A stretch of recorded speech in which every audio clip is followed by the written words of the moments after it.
Okay, this week we're going to be doing an experiment on Newton's laws. So Newton's laws involve mass. So really this is an experiment about mass. Okay, before we get into that, there are 3 Newton's laws. Can someone tell me what the first law is? So how do you say it? What is the definition? Yeah, so Newton's first law is that an object that's in rest will stay at rest unless it's acted on by an outside force. An object in motion will move with a constant velocity unless it's acted on by an outside force. So that one's not very exciting. And in fact, we're not really going to test that today because Newton's second law supersedes that. It's a more general description. Can anyone tell me Newton's second law? Yeah? Right, it's this sort of 3-letter expression, F equals ma. It says there's an applied force on an object, it will produce an acceleration proportional to its mass. So if there's no force, you recover Newton's first law. So really we're going to spend most of our time today investigating Newton's second law. And then there is a third law. What is Newton's third law?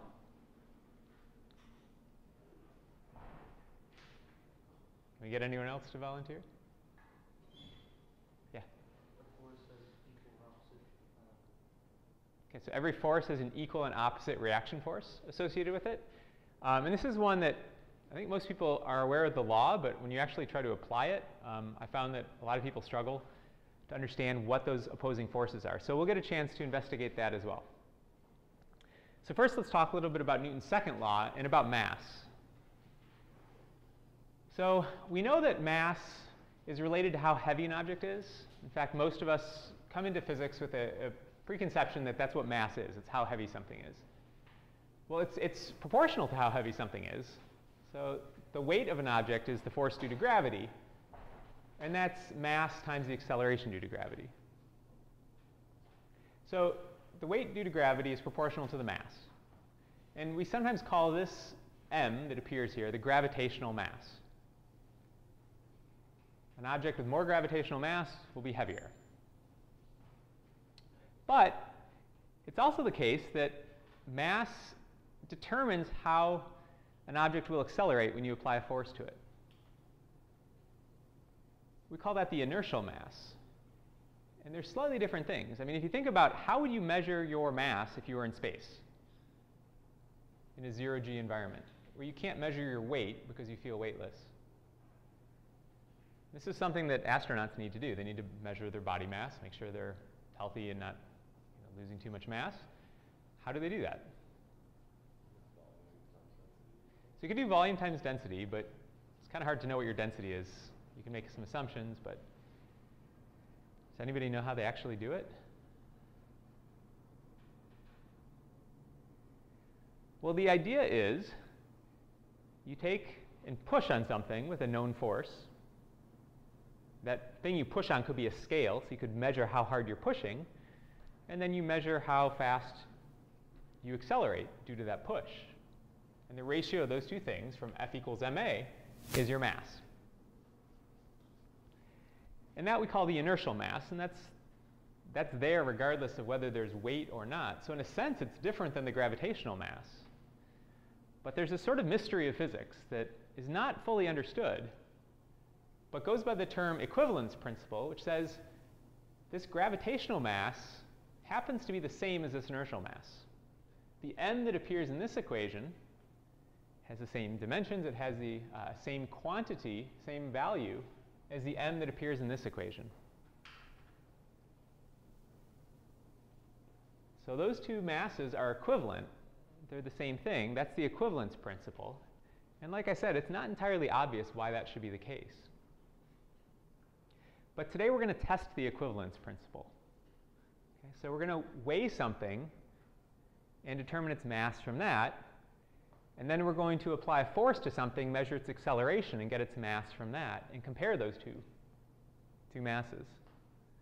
Right? And if we keep track of uncertainty, then even if they're a little bit off from each other, as long as their difference is less than their uncertainty, we'll be able to say that they agree, thereby confirming the uncertainty principle. Or if we take the uncertainty principle as fact, then we can say we're confirming Newton's second law. And so the way we're going to do that is with the apparatus shown over here. So we've got, in essence, a very simple experiment. It looks a little more complicated than it actually is. So I'm going to take away some of the things that add confusion.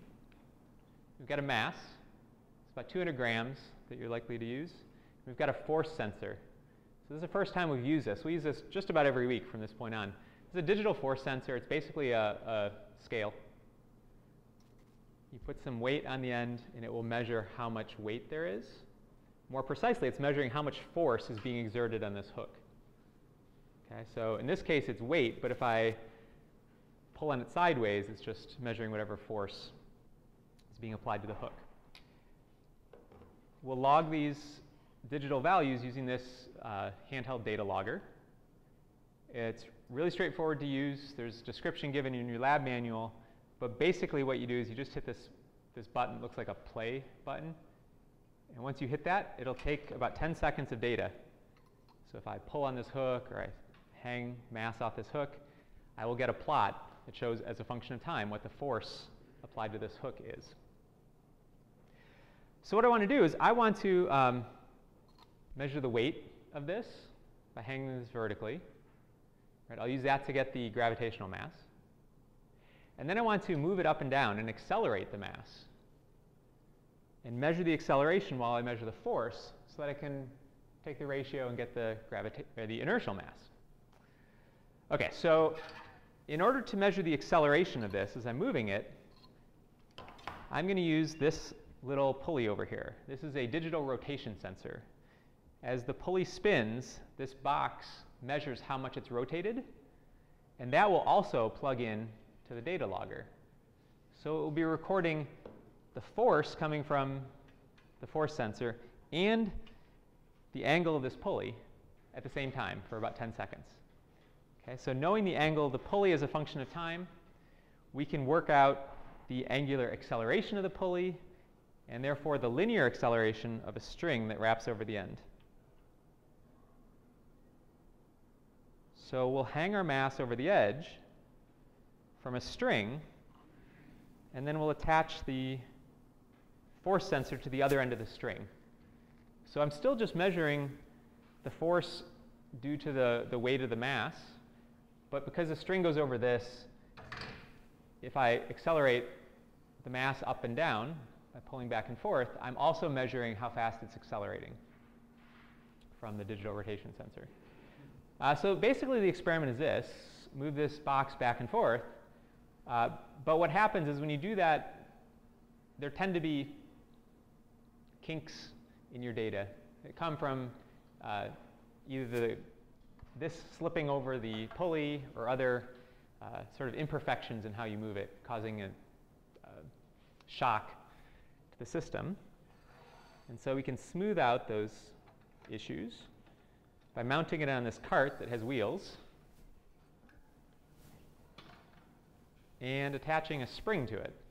And so now what we can do, and this is what you will actually do, is you'll pull the cart to one side, you'll hit record, you'll let go. This will bounce back and forth a few times, and as it does, our sensor will collect data. I could probably do a little better than that if I try to hold up the cord so it doesn't trip. It's not what you want to do.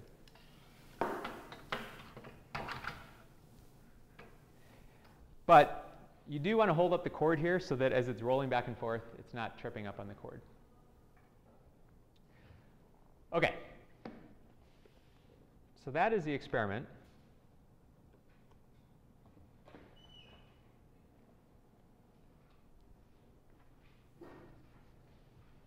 And if we look at a free body diagram for our mass, there's tension in the rope pulling up.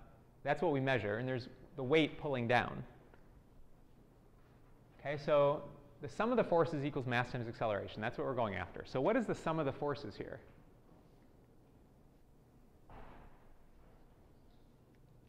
if I let this be the positive direction, what is the left side of this equation? T minus W. That's the net force pulling on my mass. And so that's going to equal mass times acceleration. Now, I've got this disk with a radius that I can measure. I've got a string going over it.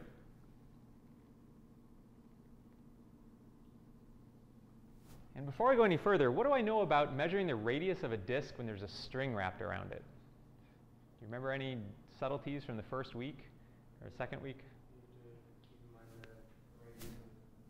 Yeah, the string is actually going around a bigger curve. So I need to also know the radius of the string.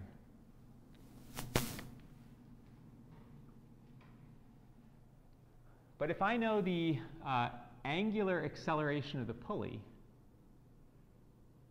which will be measured for us by the rotation sensor, we call that alpha. You'll learn about angular acceleration in like chapter 9 or 10, I think it is. That's related to the linear acceleration by a, the linear acceleration, times the radius.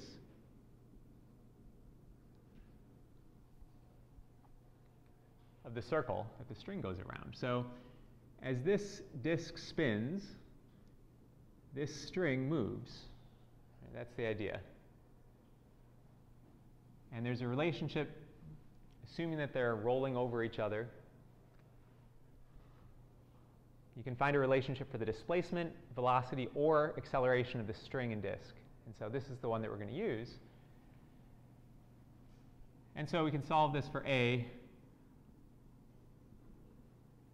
and plug that in over here.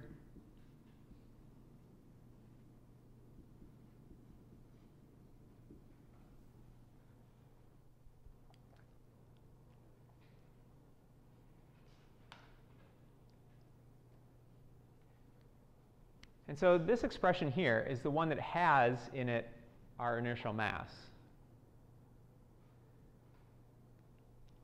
When we take our data on our data logger, we will carry it over to the computer, plug it into the USB port, and we'll open Logger Pro, and it should prompt us to download the data automatically. And once we've done that, we can plot the tension versus the acceleration.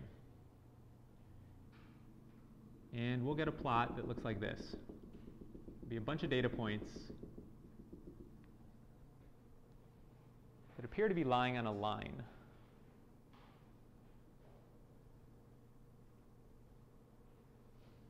Okay, so what we want to plot is T versus A, but what you will have is alpha. So you'll have to divide alpha by R plus big R to generate a data column called A, and that you can plot versus T. And then you can do a best fit line, just like we did last week. We did a best fit curve. This will be another best fit curve, except instead of a quadratic curve, we will do a line. And then we look at the values for this line. The values that are be told to us are the y-intercept and the slope.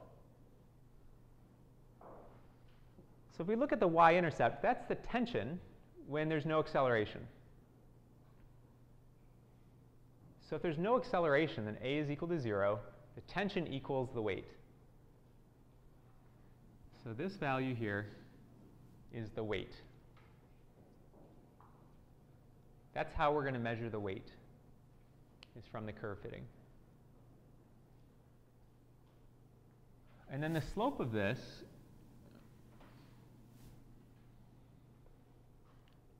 tension versus acceleration, the slope is m, the inertial mass.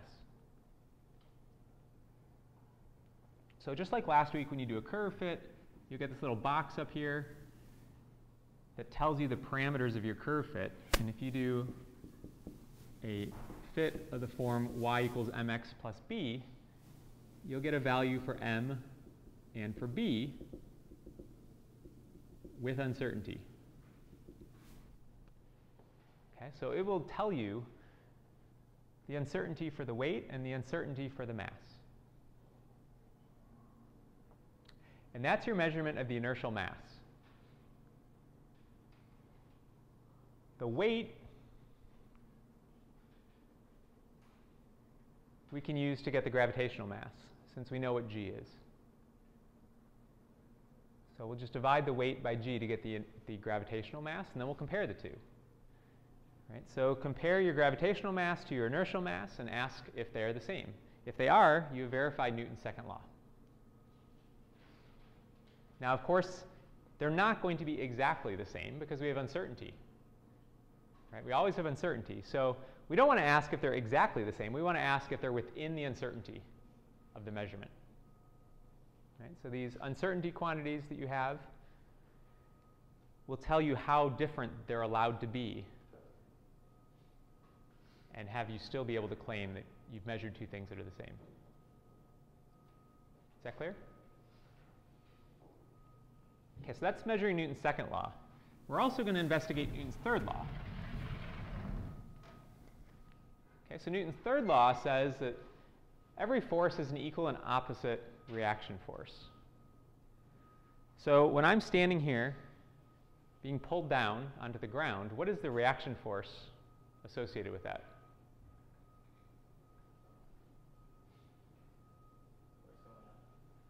The Earth's going up. The Earth is being pulled up by me. Right? I'm pulling on the Earth is pulling on me. Those are the equal and opposite reaction forces. So we're going to do an experiment where we take two objects and we have them exert forces on each other, and we want two objects where we can measure the forces. So we're going to use two of these force sensors.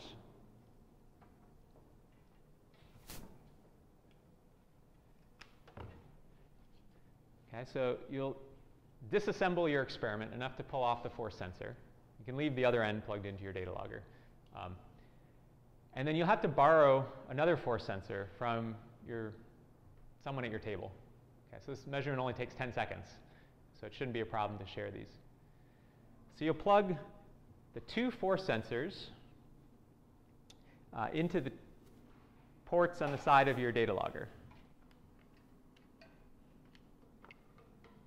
Okay, so your data logger has these ports up top where you can plug in the force sensors. So it can accept up to 4 different sensors. There's also ports on the side. They won't fit. They're for a different type of sensor. So you plug 2 of these on the top. You should get a display on here that shows 2 different forces being read out. And then, again, you can hit the play button, and it will start to record data. And then you can take your 2 force sensors, hook them around each other, and you pull in one, have your lab partner pull in the other. Just do a very gentle tug of war, pulling back and forth. So the idea is that when one force sensor pulls on the other pulls on the first. And Newton's third law says those 2 forces should be the same. We'll be measuring both of them, so we'll be able to see if indeed they are the same. Okay, so what you want to see for your graph of force versus time is something like these blue and red lines, representing the force from the 2 different sensors. They should track each other and appear virtually the same. What you don't want to see is something that looks like this. If you see these plateaus in your data, what that means is you're pulling harder than the sensor can measure. These sensors are set up to read up to 10 newtons of force. Okay, so 10 newtons of force is about 2 pounds of force. So it's not very hard that you have to pull before you saturate this. So if it's reading a constant value over a long period of time, chances are you were just pulling too hard. And you actually haven't measured how hard you were pulling, you've just measured the maximum value it can read. So if you see that, start over and pull more gently. You should see something like this. Now on the computer, you'll plug this into the computer, your data sensor, or your data collector.